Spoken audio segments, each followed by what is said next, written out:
Right, today me and Sherlock on our daily walk, we're going to climb Mynydd the Gar, which translates as Fortress Mountain, and we're going to go right up to the top of the mountain and visit the remains of St Peter's Church. There's a lot of historical significance in this area. The remains of St Peter's Church is these days owned by the historian Alan Wilson. He purchased the land from the local church because he believed, after years of research, that it's actually the site where the fabled King Arthur was buried.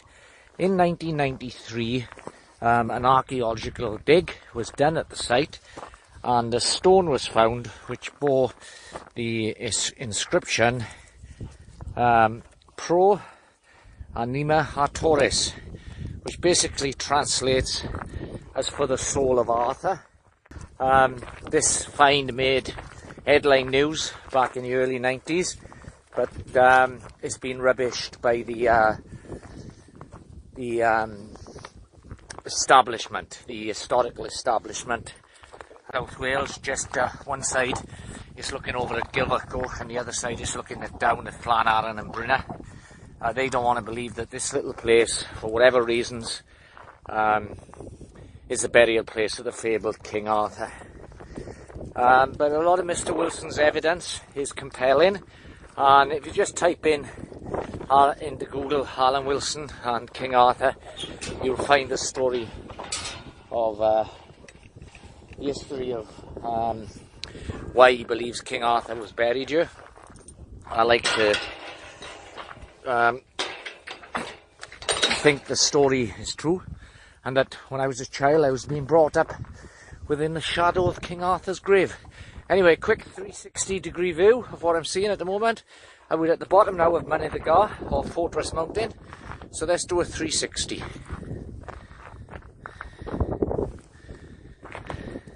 The building you can see down there is actually the oldest building in Gilvach. There she is, that's the Griffin Inn, which was once situated on the railroad.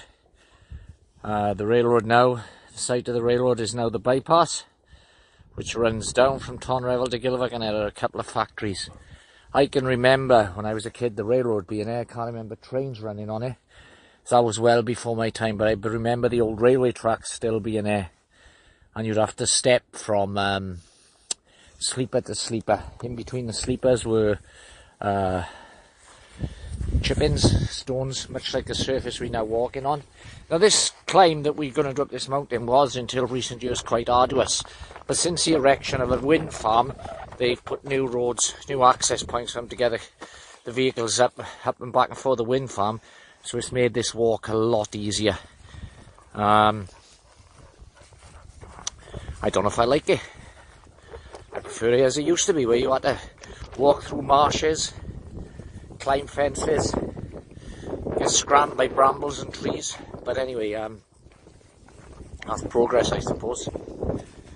Now the hazards you meet are the dog walkers, and Sherlock wants to tackle with them. Anyway, there's Sherlock, enjoying his walk as always.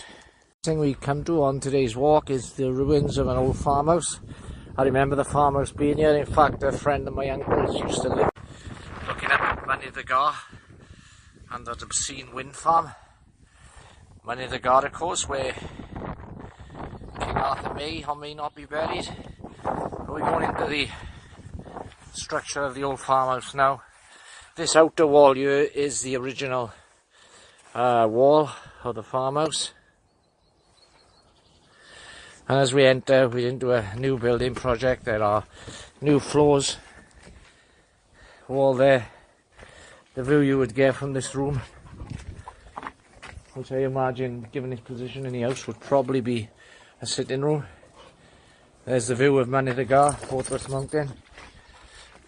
Moving through, again, modern insulation in the walls. So whoever started this building project obviously had plans for it, but at the moment those plans seem to be put on hold. Back out into the backyard, there's the garden. Again, totally new walls. People have been there and written graffiti on the brickwork.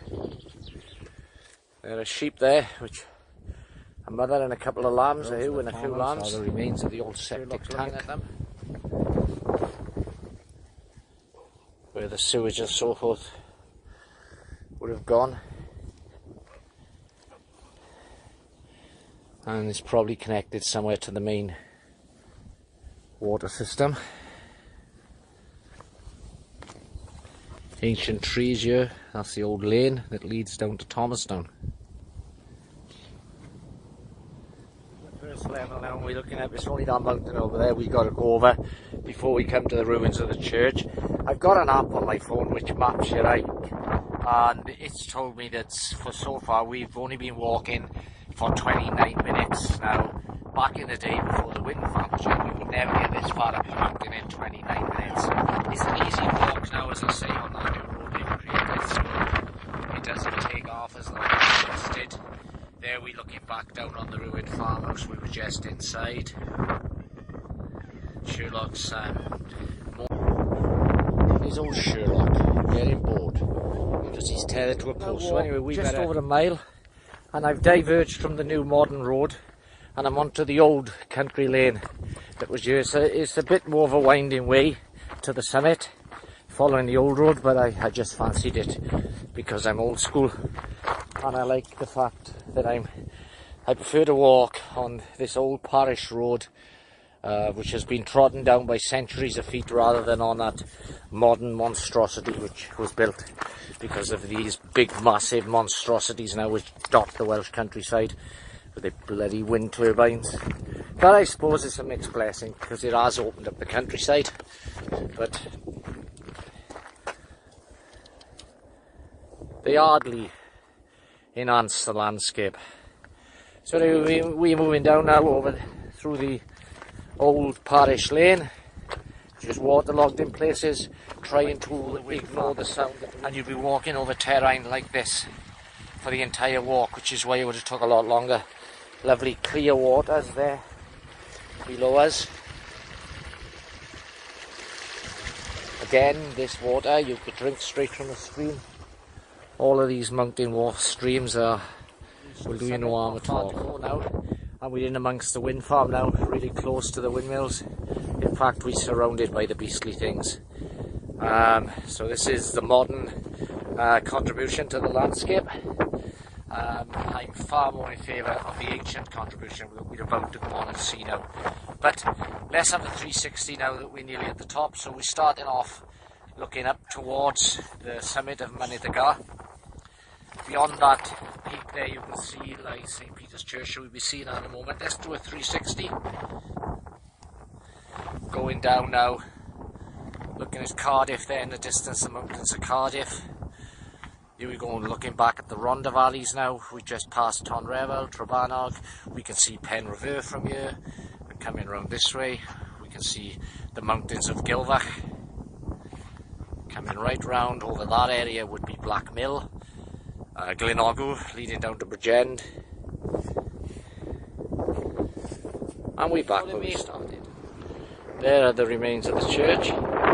There's a dog and a couple of people walking around there.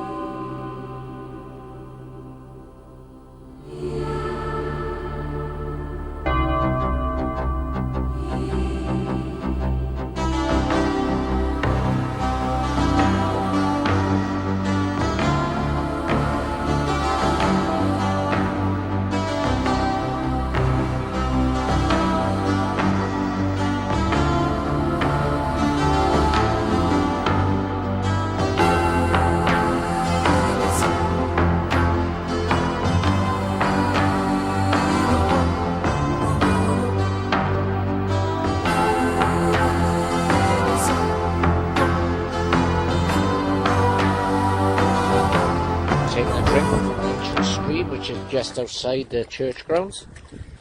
This stream has been meandering down this mountain for hundreds and hundreds of years.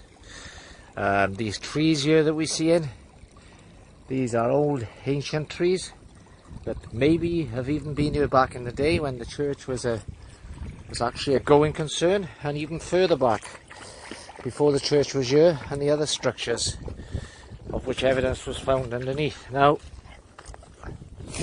moving up the hill now in towards the church grounds, that old dry stone wall there marks the boundaries of the church, and just over that wall is where the church actually lies. We're actually within the old church grounds, and there are the ruins directly ahead of us, and we're leading up to the ruins now. Now, I've been up here hundreds of times over the years, and on previous times that I go back decades, there was more of the church than there is now. There are also a lot more gravestones. The gravestones have been vandalised and so forth over the years, but some still remain. I remember the graves of a family with the surname Roberts, and there were 5 or 6 of them buried here, the oldest being somewhere around their early 40s, and the youngest being a little more than an infant. So it's probably some sort of illness, some sort of plague that swept the area. Back then, I think the graves date back to 70 or something like that. But we're now coming up to the old entrance to the church, which would have been here.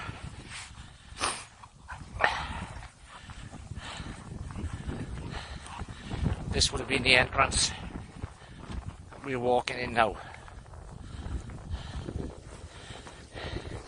And directly below us are some smashed up gravestones and years. If Sherlock goes off, show some respect, Sherlock. Here layeth the body of Catherine Roberts, wife Richard John of this parish, and we can make out the date there of 1777. When this was part of the Caer Caradoc parish. There are other gravestones here. This one too faded to really make out, but we can make out the name. The body of Morgan Roberts, son of David Roberts of this parish, who died at the age of 2 years. There are more stones here, and here lieth the body of Jane Brewer, wife of Thomas Brewer of this parish. There's the bodies of Richard, Catherine, son and daughter of Richard and Mary, and a date here is 1768. So this is all that remains of the church. These days we're actually inside the church now, the building. Walking up what would have been the nave, we would have had the aisle either side of us, and you would have probably been the altar. The ruins of St Peter's Church. And back in 1993 I was up here. I used to walk these mountains a lot, and back in 1993 I met a guy here who would become a friend of mine. He was a lead archaeologist on an excavation that was taking place here. His name was Eric. I got to know him because he owned at one point a second-hand bookshop in Pennygraig. Then he owned an alternative health food shop in Pontypridd, and he's since sadly passed away. But he did live to a grand age, if I remember correctly. Anyway, Eric was a doctor of archaeology, a very qualified and intelligent chap. And I visited this place. There was a tent put up around the structure, around the wall here, while they were excavating this site, searching for evidence that King Arthur had been buried here. And that's when the stone was found, which bore the inscription Pro Mina Arturis, which translates as for the soul of Arthur. Because there are other structures beneath the structure of this. And one of my abiding memories from this time is they'd actually excavated a grave. They'd gone down the side of the grave, leaving the body fully intact.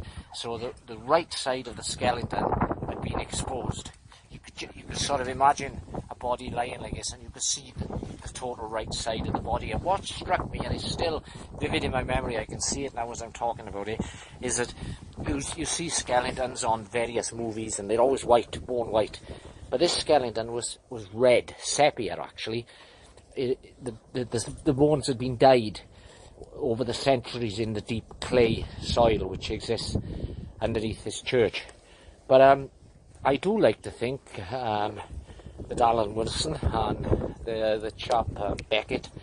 And you can check out their books, do a search for them on Google and you'll find information from them. They write that King Arthur was buried here.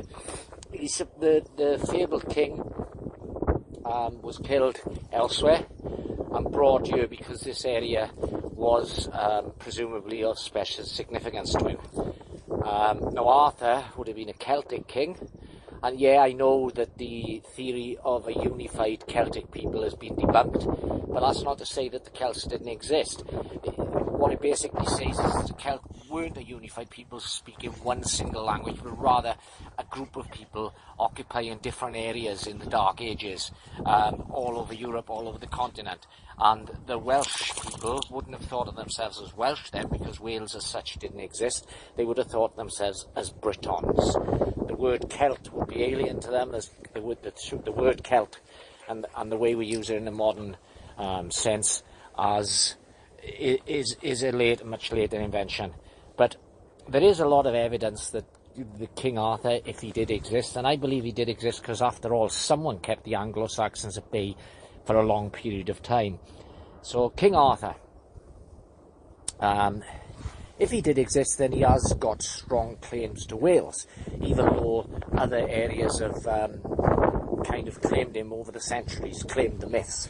But the first ever time that Arthur was mentioned in literature, and again this was a couple of centuries after his death, but the first time he was mentioned was by a Welsh writer, Geoffrey of Monmouth, and he first mentioned King Arthur, and since then the legends were built upon.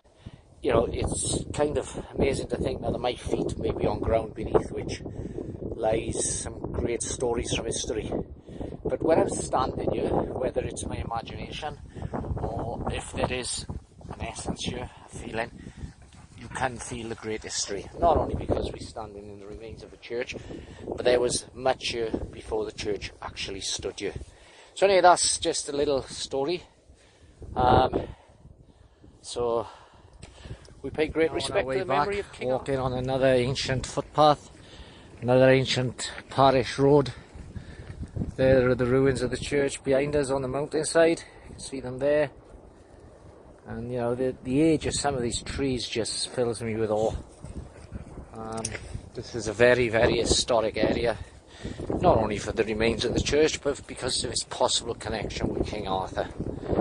And it's amazing, you know, but as I say, I must have walked up here 100 times in my life, and I used to come up here just to see the old church, and when I was a kid, and I used to find it creepy, you know, that there were still old gravestones there, but I never at that point knew of its possible connection to King Arthur of the Britons. Just adds a new element, another romantic little element to the area for me, an area which I love. So anyway, we're walking now down an old parish road rather. We've got to make our way back down to the Griffin Inn, which I pointed out at the very beginning of this video, where my car is parked. So onwards we go. Come on, Sherlock, let's go. A little rest, me and Sherlock, at the top of the mountain before we start our way back down.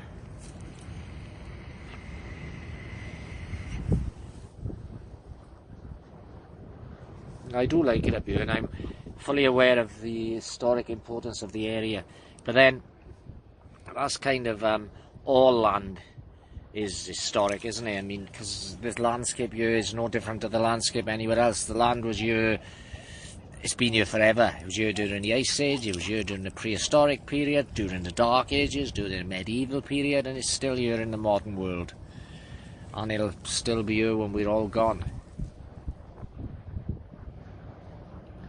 It's only the affairs of man that have any standing in the way we look at history, not the actual land itself, but the affairs of man. And to think that a Welsh king may have walked these hills, British king rather, a Briton, and fought the Anglo-Saxon invaders, because we know that didn't work out that well in the long run.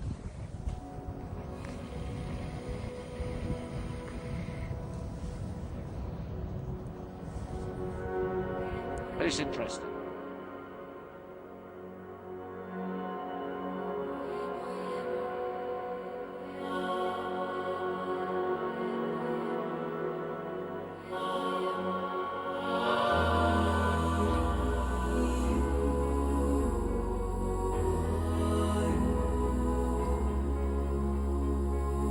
Right, me and Shirley are back in the car now. We've got an app on our phone called Map My Hike. Yeah, okay, Shirley. Alright, Shirley. Yes, sit down. Sit down. We've got a map on an app on the phone called Map My Hike. And we've just got back to the car now and we started the app here. And from leaving here and arriving back here, we've walked 4.88 miles. So that's 2 miles-ish each way. We used to go on a bit longer than that, but that's not bad. Anyway, I hope you enjoy this little video where I show you the possible location of King Arthur's grave.